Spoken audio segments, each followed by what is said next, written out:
Happy Friday, everyone. So today I'm going to be talking about how to use mental health counseling as a preventative and a maintenance measure rather than a crisis control or a last resort. So I feel like when somebody hears that somebody else is partaking in mental health counseling, their immediate reaction is, wow, this person, must be going through a hard time and they must have nowhere else to turn to. When in reality, mental health counseling is intended to be used as a preventative and a maintenance measure, and it works a lot more effectively when used in this way. I feel like medication is more of that last resort where people turn to when those preventative and maintenance measures aren't working for them, because ultimately for people who do need medication is because they have a chemical imbalance in the brain and they need something to balance that out. But for mental health counseling, anybody can use it, whether you have a diagnosis or not. You are going to come across events in your life that are emotion provoking, whether that is sadness or anger or anxiousness, that the skills that you learn in mental health counseling will be beneficial to work through those events with ease. So I'm going to talk about how to use mental health counseling as a preventative measure and then as a maintenance measure separately, as I think they're two different entities. So first, to use mental health counseling as a preventative measure is to learn certain coping skills that are going to help you in moments of stress. So these skills that you learn are only going to be used as needed.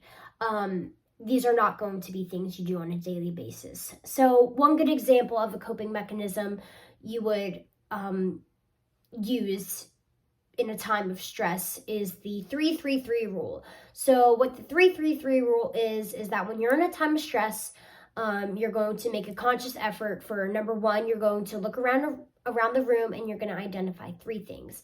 And then you are going to listen to your environment and you're going to identify 3 sounds.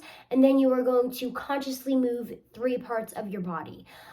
So learning these measures when you're in a good headspace is so much more effective, because it's so much easier to practice these coping mechanisms under good conditions, because you'll get to practice these coping mechanisms with situations that are relatively mild in your life. And then once you get to a serious or more severe situation, these coping mechanisms could be more automatically employed since you have practiced them with less severe situations. So an example is if you go to the grocery store and you went there for milk and you forget your milk and you get frustrated and you employ this 3-3-3 rule. And you realize that it actually really helped you. And you do that with some of these mild situations that occur in your life, but maybe just cause you to get a little frustrated. And you use these to kind of deter you from that.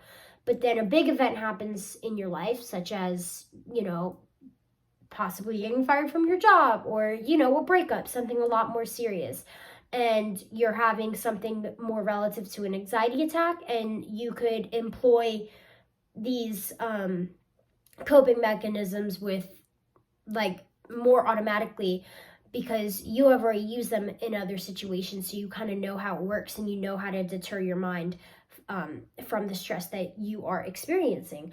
So that is how to use mental health counseling as a preventative measure, is just overall, going to mental health counseling and you are going to learn coping skills for when you are in times of stress, and you're going to use those coping skills from the spectrum of, not very stressful to extremely stressful. And, most of the time it'll kind of graduate up to that, since you're starting at a time where you are in a good headspace and you're not experiencing a lot of stress. So ideally it's going to go from mild to severe, and, the way you, not definitely mild to severe, but mild to potentially severe one day down the line, because like I said, everyone is probably going to go through some kind of strong emotion provoking event in their lives. And you will have the opportunity to practice those events in more mild situations if you go there when you're in a good mental state. So that is how to use it as a preventative measure. Now, as a maintenance measure, you could think about the things that we do for our physical health to maintain it. So that's like flossing and brushing our teeth, drinking water, taking your vitamins. Like, these are things that people will do, and they're very normalized to maintain our mental health, our physical health. But maintaining our mental health isn't as normalized. Now, I'm not sure why that is, but just as you do those things on a daily basis to maintain your physical health and make sure it's in a good standing, we could do those things for mental health. And now this is something that a mental health counselor could help you with, or it's just something that maybe you could do your research on and make note of. But these things could look like doing affirmations, taking time to meditate, or doing mindfulness, or journaling, maybe taking walks, taking time with nature, whatever kind of fits your mind and whatever makes you feel at home or in a safe space or stable, employing those things every day so that you maintain a good mental health. So it's just kind of putting mental health on that same caliber with physical health and giving it the same attention, so you maintain a strong mindset and you have kind of a home base to go back to. So when your life does get maybe a little stressful or you're a little more busy at times, you kind of have that home base to go back to and regulate and maintain your mental health. So that's how to use mental health as a preventative and a maintenance measure, just kind of a casual conversation about it.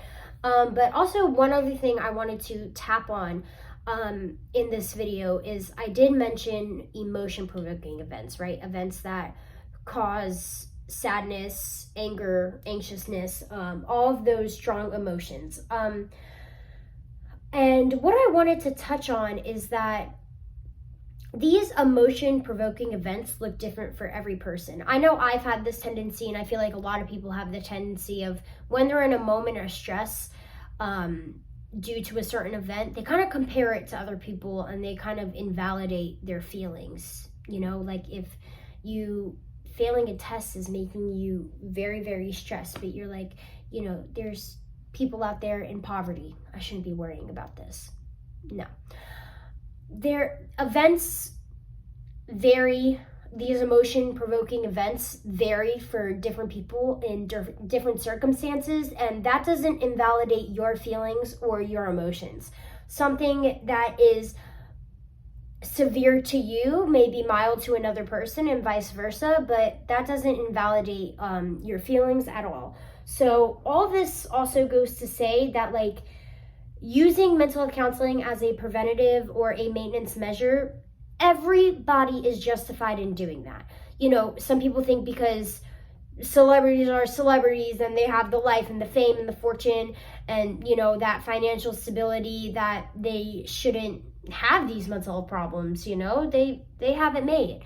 But that's not true. Like I said, no matter who you are, you're going to go through emotion-provoking events, and that is relative to you. Something that is very upsetting for you doesn't have to be upsetting to somebody else, because it is your life and it matters that you are happy in your life. It doesn't matter, how somebody else is when it's concerning your mental health. It matters if you are happy and healthy. So yeah, all that to say that everybody is justified to use mental health as a preventative or a maintenance measure, and this is just honestly how mental health counseling is the most effective. So that was my video for today. I hope you guys have a great Friday, and hopefully this gets you thinking about learning some coping skills and some daily life maintenance skills to maintain and protect your mental health.